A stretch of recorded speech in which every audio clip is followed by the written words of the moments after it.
శ్రీమాత్రే నమః. పొరపాటున కూడా ఇవి చేతి నుంచి జారనివ్వకండి.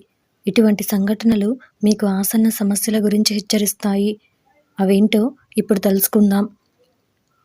చాలాసార్లు మనం హడావిడిగా ఉన్నప్పుడు లేదా ఏదైనా పని చేస్తున్నప్పుడు కొన్ని వస్తువులు మన చేతుల్లో నుండి జారిపోతాయి. అవి పెద్ద వస్తువులు కానప్పటికీ అవి అశుభానికి సంకేతం. పడిపోవడం ఒక అరిష్ట సంకేతం. చేతుల నుండి వస్తువులు పడిపోవడం రాబోయే కష్టాలను, ప్రమాదాలను, సంక్షోభాలను తెలుపుతుంది. మరి అవేంటో ఇప్పుడు తెలుసుకుందాం. అందులో మొదటిది ధాన్యం. ధాన్యాన్ని దేవతలుగా నమ్ముతారు.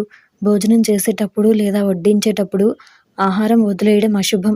ఆహారం వడ్డించేటప్పుడు చేతి నుండి ఆహార పదార్థాలు పడిపోతే అది అన్నపూర్ణాదేవిని లేదా లక్ష్మీదేవిని అవమానించినట్లే. ఇది ఇంట్లో పేదరికాన్ని సూచిస్తుంది. నూనె నేలపై పడడం అశుభం.